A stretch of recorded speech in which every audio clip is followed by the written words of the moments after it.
ketahui Bu Anissa hari ini akan melaksanakan observasi, begitu? Iya, betul. Di materi apa dan di kelas berapa? Di materi bab 1, materinya tentang kasus-kasus pelanggaran hak dan kewajiban warga negara. Kelasnya di 12 IPA 1. Mata pelajaran PPKN. Oke, sebelum Bu Anissa melaksanakan observasi, izinkan saya mengadakan sesi pra-observasi dengan mengajukan beberapa pertanyaan. Pertanyaan pertama, tujuan pembelajaran apa yang ingin Bu Anissa capai pada pertemuan ini? Ya, jadi tujuan pembelajarannya itu ada 4 ya, Bu Eka. Ada 4 itu mencakup 3 aspek. Aspek yang pertama aspek afektif, sikap siswa. Yang kedua aspek kognitif, pengetahuan siswa, dan aspek psikomotorik, keterampilan siswa. Tujuan pembelajaran itu yang pertama, ranah afektifnya, siswa diharapkan memiliki sikap menghargai perbedaan sebagai anugerah Tuhan Yang Maha Esa dalam rangka penghormatan hak asasi manusia. Terus yang kedua, siswa diharapkan memiliki sikap responsif dan proaktif terhadap pelanggaran dan pengingkaran kewajiban warga negara. Terus yang ketiga, berkaitan dengan pengetahuan siswa. Siswa nanti diharapkan dapat menganalisis nilai-nilai Pancasila terkait kasus-kasus pelanggaran hak dan kewajiban warga negara dengan tepat. Dan yang keempat, aspek psikomotorik, keterampilannya, yaitu menyajikan terkait analisis kasus-kasus pelanggaran hak dan pengingkaran kewajiban dalam kehidupan warga negara, dalam kehidupan bermasyarakat dan bernegara dengan tepat.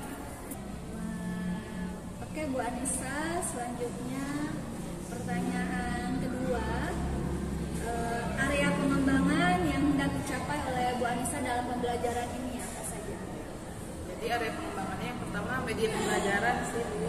Jadi kan mata pelajaran PPKN itu terkenalnya monoton gitu ya, membosankan karena banyak banget materinya gitu. Jadi media pembelajarannya mau saya buat seperti tayangan PowerPoint. Jadi kan kalau tayangan PowerPoint singkat gitu, singkat, padat dan jelas. Kemudian ya menarik gitu dari segi tampilan, warna. Jadi anak-anak akan lebih tertarik gitu, insya Allah.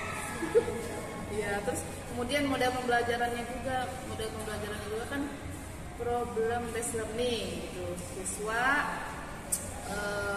diberikan sebuah studi kasus, kemudian harus dianalisis, didalami kasus itu dari faktor penyebabnya, faktor penyebab kasus, kemudian penanganannya, solusinya, pencegahan dari kasus tersebut bagaimana. Itu menurut saya bisa menggali potensi siswa untuk berpikir kritis, berpikir kreatif, solutif gitu dalam menghadapi sebuah masalah. Biar bisa nanti diterapkan. Iya, dalam kehidupan sehari-hari mereka. Ya, ada lagi. Terus yang ketiga tentang disiplin positif. Disiplin positifnya nanti ketika siswa presentasi akan saya buatkan aturan dan kesepakatan kelas mengenai waktu presentasinya, terus cara bertanyanya dan sebagainya. Disiplin positif. Lalu apakah ada ice breaking untuk sosial emosional? Ada, jelas. Karena kan pelajaran PPKN itu terkenal banget pelajaran yang membosankan sih, karena banyak materinya, jadi harus ada ice breaking gitu biar suasananya lebih cair gitu, tidak kaku. Terus anak-anak juga bisa lebih fokus, lebih menyenangkan lah gitu, jangan kaku-kaku banget. Masih banyak ya. Satu lagi, ada lagi Bu, boleh? Boleh. Terus kenapa saya memilih model pembelajaran problem based learning (PBL) itu karena saya ingin meningkatkan kemampuan literasi siswa di SMA 1 Pedes ini. Karena dengan model pembelajaran PBL itu kan otomatis anak-anak mendalami tuh kasus-kasusnya, mencari informasi dari berbagai sumber, baik internet atau buku dan sebagainya tentang kasus-kasus yang terjadi, kasus pelanggaran hak dan pengingkaran kewajiban. Nanti mereka analisis faktor penyebabnya dan sebagainya, kan harus membaca, harus dikuasai materinya. Nah, itu salah satunya untuk meningkatkan kemampuan literasi siswa SMA 1 Pedas. Kemudian setelah nanti dibuat PowerPoint, setelah mereka menganalisis kasus, nanti mereka mempresentasikan, menyajikan hasil analisisnya di depan kelas. Itu tujuannya saya ingin meningkatkan kemampuan berbicara, ya, kemampuan keterampilan berbicara di depan umum untuk siswa SMA 1 Pedas agar lebih percaya diri. Ya, baik bisa, sungguh ini ya, banyak sekali yang ingin dikembangkan. Semoga nanti bisa diterapkan saat pembelajaran ya. Oke. Yang terakhir nih Bu Anissa, strategi apa yang dipersiapkan oleh Bu Anissa untuk melaksanakan pembelajaran? Strateginya pastinya yang pertama membuat RPP ya, rencana pelaksanaan pembelajaran gitu. Yang kedua, menentukan model pembelajaran disesuaikan dengan materi dan tujuan pembelajaran yang ingin dicapai gitu. Nah, saya rencananya ingin menggunakan model pembelajaran problem based learning gitu, dengan memberikan studi kasus kepada siswa. Mereka harus menganalisis kasus-kasus tersebut dan menyusun atau memberikan solusi dan penanganannya bagaimana tentang kasus tersebut. Untuk evaluasi, ya, untuk evaluasi pembelajaran nanti menggunakan aplikasi Quizzes, karena itu menarik juga aplikasinya, kan tayangannya full color gitu ya. Kalau Quizzes itu terus ada musiknya, terus nanti bisa ketahuan di akhir itu skor siswa, peringkatnya gitu Bu. Ya, jadi ada komponen IT-nya juga. Iya, komponen IT-nya memanfaatkan teknologi. Iya. Terima kasih banyak Bu Anissa atas jawabannya. Semoga apa yang Bu Anissa rancang dalam RPP akan terlaksana dengan baik, seluruh sintaknya gitu ya, dan tujuan pembelajarannya tercapai. Lalu area pengembangannya juga bisa dikembangkan sesuai dengan rencana yang Bu Anissa buat. Demikian sesi pra observasi kali ini. Terima kasih banyak. Saya akhiri. Assalamualaikum warahmatullahi wabarakatuh. Waalaikumsalam warahmatullahi wabarakatuh.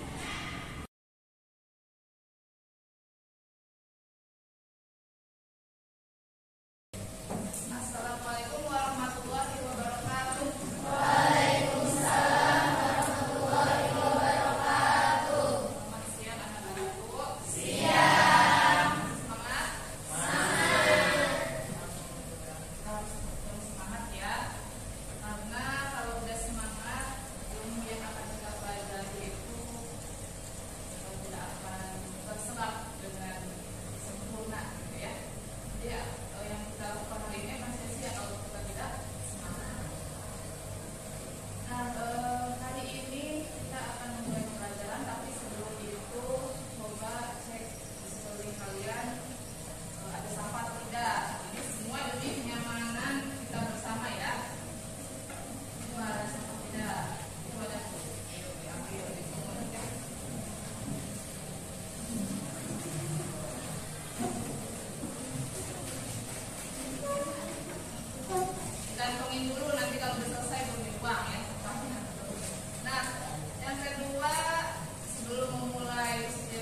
buat kalian. Ada 3 ya.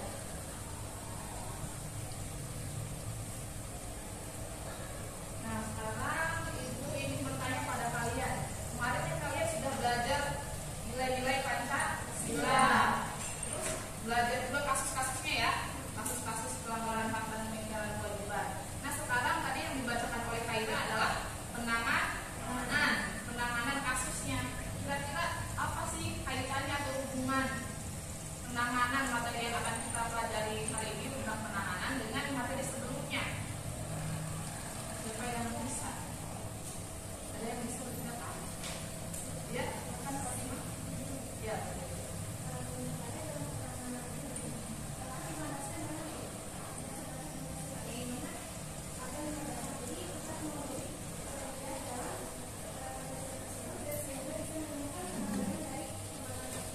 Tepuk tangan.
lagi.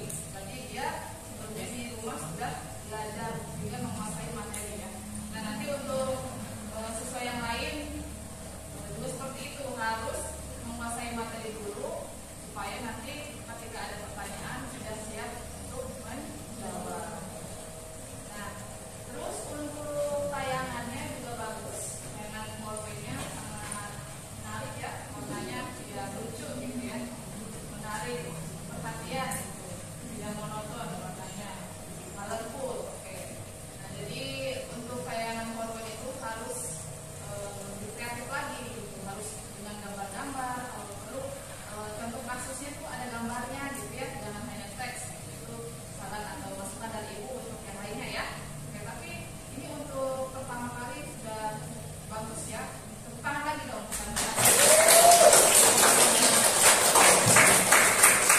kita lanjut ke materi yang kedua. Silakan.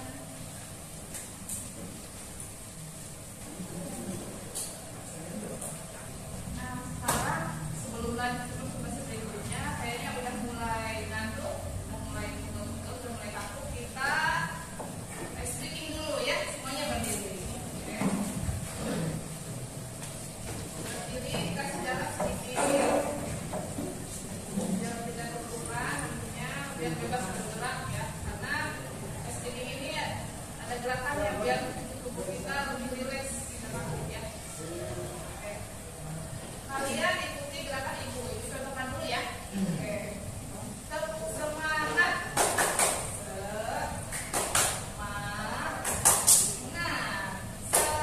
Semangat gitu ya. Oke. Oke. Kita mulai, siap ya. Oke. 1, 2, 3. Tepuk semangat.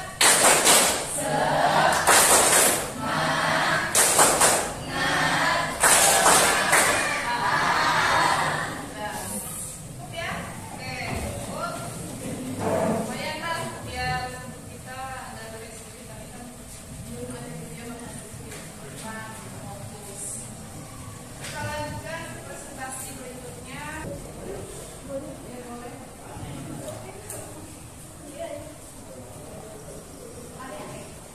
Perkenalkan, nama saya Sarifin menghafal pelanggaran Islam penghalang perjuangan sepenjara.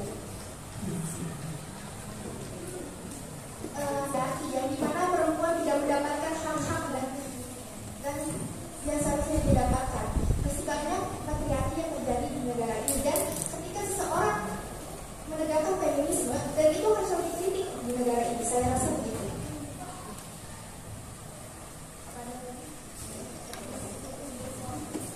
Baik, untuk sedikitnya jawab dan tutup. Untuk selanjutnya masukan dari Ibu Anissa. Tadi mengangkat kasus tentang kekerasan seksual ya, luar biasa. Penguasaan materinya tentang kesetaraan gender, feminisme, terus sex education ya. Nah itu luar biasa. Berarti Fatimah sudah menguasai materi. Cuma nanti saran dari itu maksudnya dari penanya gitu ya. Penanyanya terburu-buru menyampaikan pertanyaannya, jadi mungkin di sini kurang memahami pertanyaannya gitu ya. Jadi harus diulang lagi. Nanti untuk kedepannya bagi yang ingin bertanya dalam suatu forum diskusi atau presentasi, lebih tenang gitu, pelan-pelan nanyanya, terus intonasinya juga harus lebih jelas. Nanti kan kayak bisik-bisik, padahal sudah pakai ini gitu. Nah itu masukan atau evaluasi dari Ibu. Terus untuk kekerasan seksual ini memang isu yang sangat sangat high banget ya sekarang ya di negara kita, karena banyak sekali kasus-kasus yang terjadi. Dan untuk pencegahan dan penanganannya tadi yang disampaikan oleh Fatimah itu benar. Luar biasa, 3 presentasi hari ini sangat menguasai materi.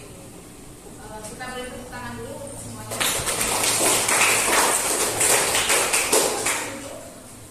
Ya. Nah, mungkin pertemuan hari ini cukup 3 dulu ya. Nah, Ibu punya kesimpulan nih.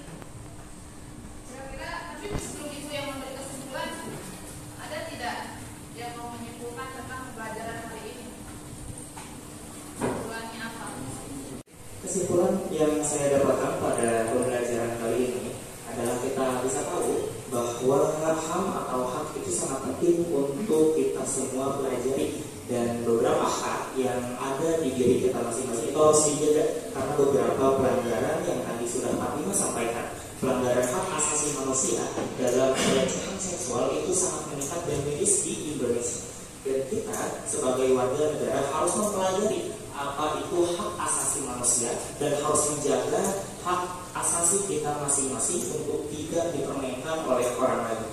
Dan kita belajar juga bahwa hal itu bisa bermanfaat bagi diri kita sendiri. Dan pembelajaran kali ini saya sangat senang karena bisa mengetahui beberapa pasal-pasal yang ada di Undang-Undang Dasar, yang dimana yang saya ketahui undang-undang itu hanya dibacakan pada saat upacara bendera, tetapi undang-undang itu banyak sekali yang bisa saya ketahui. Terima kasih.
Pembelajaran hari ini cukup ya. Terima kasih atas perhatiannya. Kerjasama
Assalamualaikum warahmatullahi wabarakatuh. Waalaikumsalam warahmatullahi wabarakatuh. Ya, jumpa lagi bersama saya Eka Siti Barka, calon guru penggerak angkatan 11 dari Kabupaten Karawang, Jawa Barat. Hari ini saya akan melaksanakan percakapan pasca observasi. Kebetulan hari ini saya ditemani oleh pengajar praktik saya, Bu Yanti Rusdianti SPDSD. Assalamualaikum Ibu. Apa kabarnya Bu? Alhamdulillah baik, terima kasih sudah hadir membersamai kami. Lalu saya juga ditemani oleh rekan saya, Bu Anissa Herlina Agustin. Assalamualaikum Bu Anissa. Waalaikumsalam. Apa kabar? Alhamdulillah baik Bu Eka. Baik. Ya, terima kasih Bu Yanti dengan Bu Anissa membersamai saya dalam percakapan pasca observasi. Baik, kita akan mulai percakapannya. Ya, Bu Anissa, Ya, Bu Eka. alhamdulillah ya, pekan lalu sudah dilaksanakan pembelajaran dan saya mengobservasi kelas Bu Anissa. Untuk pertama nih, bagaimana perasaan Bu Anissa setelah melaksanakan pembelajaran kelas? Perasaan saya setelah melaksanakan pembelajaran senang Bu Eka, karena sebagai guru saya merasa dievaluasi gitu ya. Pasti seorang guru juga tidak sempurna ya, ada kekurangan dan kelebihannya. Nah, saya sebagai guru yang diobservasi oleh Bu Eka sangat merasa senang, terbantu gitu dengan observasi yang dilakukan oleh Bu Eka kepada saya. Kan Bu Eka ini calon guru penggerak, tentunya setiap minggu ya ada lokakarya. Nah, di lokakarya itu pasti mempelajari berbagai metode dan sebagainya, metode mode pembelajaran dan media. Jadi saya menilainya pasti Bu Eka lebih banyak pengetahuannya dibanding saya gitu ya. Insya Allah Bu. Gitu. Insya Allah. Jadi saya yang merasa senang gitu dengan adanya Bu Eka, saya bisa mengetahui kelemahan saya di mana. Itu. Ya, baik, terima kasih Bu Anissa. Menurut saya Bu Anissa sudah luar biasa, Ya. gitu ya. Lalu untuk selanjutnya, Bu Anissa merasa apa saja hal yang sudah sesuai dan belum sesuai dengan rencana pembelajaran yang kemarin sudah dibuat? Untuk hal yang sudah sesuai dengan rencana pembelajaran, yang pertama tentang kesepakatan kelas ya. Kesepakatan kelas alhamdulillah sudah dilaksanakan dengan baik dalam pembelajaran. Misalnya ketika kelas dalam kondisi yang belum rapi gitu, nah anak-anak otomatis dengan kesadaran sendiri merapikannya gitu. Kalau ada sampah di sekitar mereka ambil, mereka pungut, dibuang ke tempat sampah gitu. Kesepakatan kelasnya mungkin itu ya. Terus yang kedua tentang pembelajaran sosial emosional ya. Pembelajaran sosial emosionalnya alhamdulillah sudah terlaksana. Anak-anak saat presentasi menyimak ya, harus menyimak, memperhatikan siapapun itu yang di depan yang presentasi, harus kita simak baik-baik, kita perhatikan. Dan saya memberikan kesempatan ya secara terbuka kepada anak-anak untuk bertanya gitu, dan berpendapat, mengungkapkan pendapat mereka. Nah, itu merupakan pembelajaran sosial emosional, artinya anak-anak dilibatkan secara langsung agar mereka itu lebih percaya diri gitu ya, lebih percaya diri, terus menghargai orang lain, berempati gitu kayak. Baik. Saya di catatan saya juga yang sudah sesuai gitu ya Bu Anissa, memberikan pujian, Iya betul. memberikan reward ya. Iya. Karena kemarin berupa apa Bu Anissa? Rewardnya berupa apa ya, tepuk tangan kali ya. Ya, Gitu. tangan. Pas pada siswa yang ranking 1 itu. Oh iya, yang wisis ya, kan setelah selesai pembelajaran diakhiri dengan evaluasi gitu ya. Sebelum penutup itu ada evaluasinya. Nah, ada yang ranking 1 diberikan testimoni lah sebelum maju ke depan gitu, gimana perasaannya ketika mendapat peringkat 1 gitu. Ya, betul. Luar biasa ya Bu Anissa, jadi Iya, luar biasa. memotivasi ya. Iya, motivasi murid ya. Murid ya. Jadi berkompetisi lalu memotivasi Iya, sungguh luar betul. biasa sekali. Lalu hal-hal apa yang belum Hal-hal yang sesuai dengan belum apa yang sudah dibuat? yang belum sesuai itu tentang penilaian ya.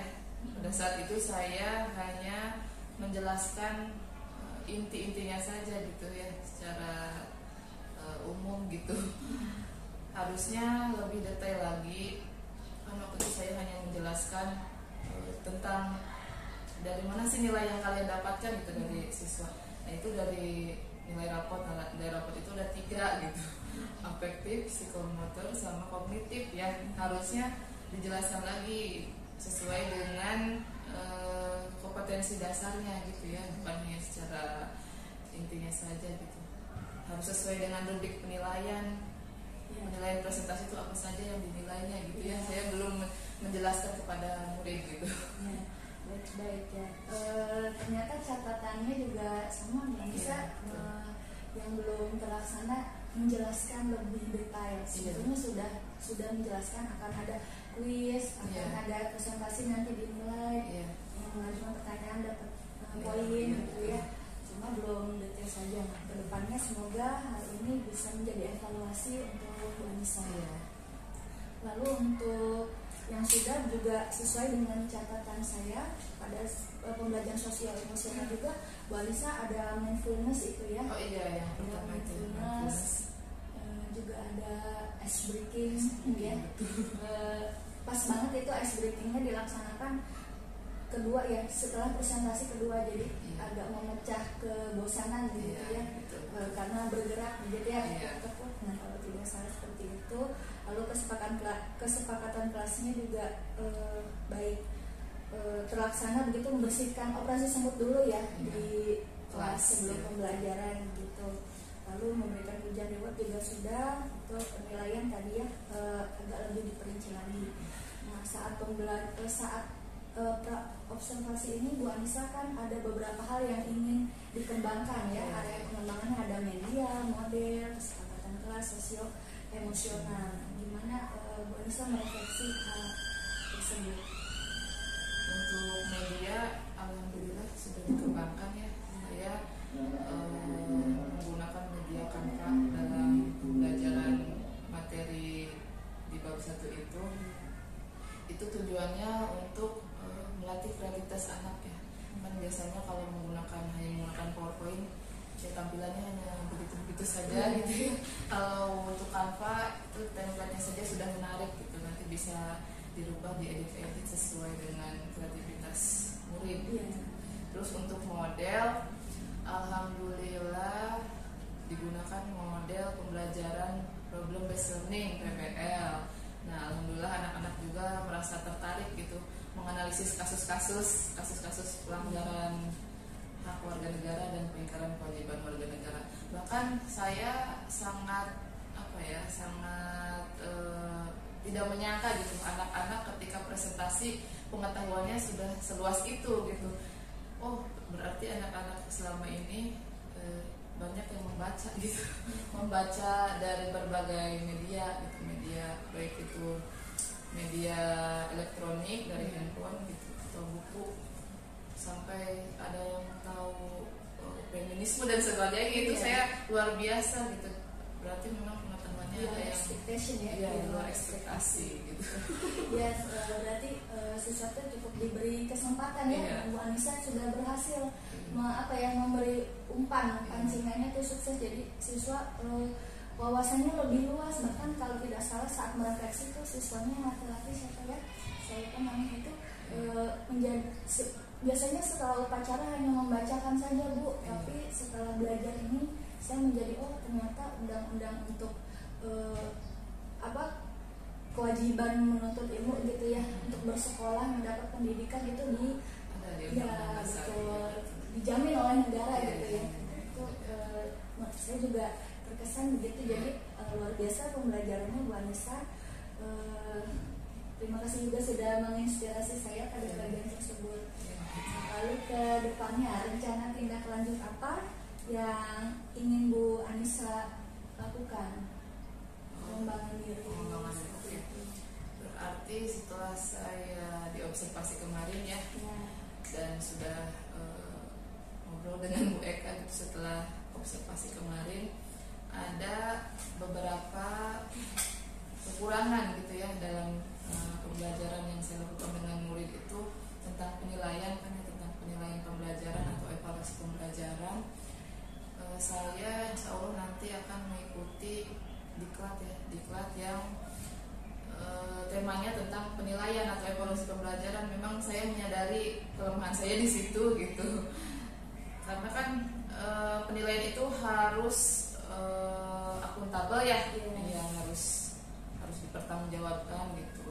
Anak-anak harus tahu nilai yang mereka dapatkan itu sumbernya dari mana gitu. Nah, saya sebagai guru harus mengembangkan di area situnya gitu, di area penilaian atau evaluasi pembelajarannya. Ya, terus untuk kepemimpinan pembelajaran gitu. Kemarin kan saya memberikan tugasnya individu ya, harusnya itu bisa diselesaikan secara berkelompok untuk melatih kerjasama antar murid juga gitu. Mereka harusnya itu mungkin rencana tindak lanjutnya ya ke depannya. Nah, tujuan yang ingin dicapai tadi Bu Anissa mengikuti diklat untuk lebih memantapkan gitu ya, kompetensi ya, meningkatkan kompetensi. Nah, ukuran keberhasilannya ingin Bu Anissa capai adalah mengikuti diklat. Ukuran keberhasilannya mungkin nanti penilaiannya lebih akuntabel lagi gitu. Jadi kita sebagai guru harus terbuka kepada murid ketika memberikan nilai, itu nilainya dari mana gitu ya. Lebih transparan. Ya, lebih transparan lagi, betul mereka. Mendukung dan waktu ini kapan kira-kira dilakukan ini Bu Anissa? Tadinya sih saya perkiranya bulan November itu mengikuti diklatnya, cuman belum ada info gitu tentang diklat evaluasi pembelajaran. Nanti mungkin Bu Eka kalau ada info boleh lah ya sharing ke saya. Iya, siap ya. Jika ada waktu berarti secepatnya ya. Iya, secepatnya ya. Masih dilakukan. Lalu kepemimpinan pembelajaran tadi sudah tujuannya ingin agar siswa bisa berkolaborasi Ya, gitu ya dengan berkolaborasi. tim. Ukuran keberhasilannya apa yang Bu Anissa? Ukuran keberhasilannya siswa menjadi lebih tanggung jawabnya, mungkin yang lebih tanggung jawabnya lebih baik lagi ketika diberikan tugas secara berkolaborasi gitu, berkelompok. Jadi tidak tidak individualistik gitu ya, lebih akrab lagi mungkin dengan temannya gitu kan, yang tadinya gak akrab jadi lebih akrab gitu kan sama temannya. Kadang siswa di kelas itu inginnya berkelompok sama yang pintar saja gitu kan, dia nggak mau repot gitu mengerjakan tugas. Nah, itu mungkin nanti bisa saya atasi gitu dengan pembelajaran berdiferensiasi ya, mungkin ya nanti Proses ya, diferensi proses gitu. Untuk pendukung dan waktu Pendukungnya yang pasti wali kelas gitu ya, wali kelas, terus kepala sekolah. Ketika kita ikut diklat kan pasti harus izin dulu, terus dari wali kelas kan, wali kelas biasanya lebih tahu info atau sikap perilaku karakter muridnya itu bagaimana gitu. Nanti saya bisa berkolaborasi dengan wali kelas dan dengan murid juga. Tapi waktu selain itu waktu yang akan dilaksanakan biar berdiferensiasi proses ini apa saya menerapkan kan pembelajaran efektifnya di sekolah itu 1 bulan lebih udah nyampe, paling beberapa minggu lagi karena sebentar lagi mau PSAS, baru nanti di semester 2 gitu ya, di semester ya semoga menjadi ini ya, dimudahkan ya menjadi catatannya ini bisa lakukan ke depannya untuk mengembangkan diri, mengikuti pelatihan, lalu menerapkan pembelajaran berdiferensiasi proses dengan cara membuat siswa berkelompok gitu ya, untuk berkolaborasi, juga kepemimpinan murid itu ya masuknya ke situ. Baik Bu Anissa, sungguh luar biasa. Sebelum mengakhiri gitu ya, nah kesimpulan apa yang Bu Anissa bisa bagikan pada kita dari proses pra observasi, lalu hari ini tentang pasca observasi. Yang ingin saya sampaikan kesimpulannya, yang pertama tentang pra-observasi ya. Pra-observasi itu mungkin saya konsultasi dengan Bu Eka-nya membuat RPP waktu itu ya, tentang model pembelajaran dan metode, media dan sebagainya. Alhamdulillah saya mendapatkan pencerahan gitu dari Bu Eka. Kan biasanya anak-anak tuh menggunakannya PowerPoint saja gitu ya, terus kopas dari internet materinya tuh. Nah kata Bu Eka kan waktu itu menyarankan coba dibuat dengan Canva gitu agar menarik gitu. Nah itu jadi mendapat pencerahan gitu untuk saya. Terus yang kedua, saya sangat berterima kasih kepada Bu Eka gitu. Berterima kasih karena dengan dilaksanakannya program dari mulai pra, observasi sampai pasca, saya jadi mengetahui mana kelebihan dan kekurangan saya gitu, kelemahan saya, dan harus ada rencana tindak lanjutnya tentang kekurangan saya itu di mana. Berarti saya harus meningkatkan kompetensi saya di bidang itu gitu. Kalau misalkan tidak ada kegiatan ini, mungkin saya sampai sekarang tidak tahu kelemahan saya ada di mana gitu. Sama-sama Bu Anissa. Iya.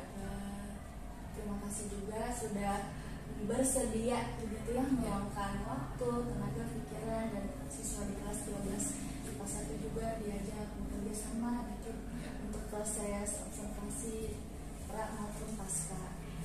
Semoga kedepannya apa-apa yang Bu Anissa rencanakan, apa-apa yang Bu Anissa sudah dapat bisa diterapkan. Sekali lagi, yang baik itu bukan hanya datang dari saya Bu Anissa, tapi itu dari Allah, bukan melalui saya saja. Pasti saya banyak keliru, kita sesama pendidik sharing saja begitu tentang hal-hal positif yang sudah saya dapat. Begitu pun nanti Bu Anissa yang tadi seperti saya bilang menginspirasi sekali yang memberikan reward begitu ya ke siswa, wawasannya luas, jadi cukup dipancing, coba bikin kasus cari gitu ya, jadi problem based learning gitu. Setelah saya nanti coba di adaptasi kemampuan saya gitu ya, di biologi ada kasus apa biar dipecahkan oleh siswanya seperti itu. Terima kasih banyak Bu Anissa dan Bu Yanti hari ini. Sekian pertemuan pasca observasi yang bisa kami bagikan. Kurang dan lebihnya mohon dimaafkan. Wabillahi taufiq wal hidayah. Assalamualaikum warahmatullahi wabarakatuh. Waalaikumsalam.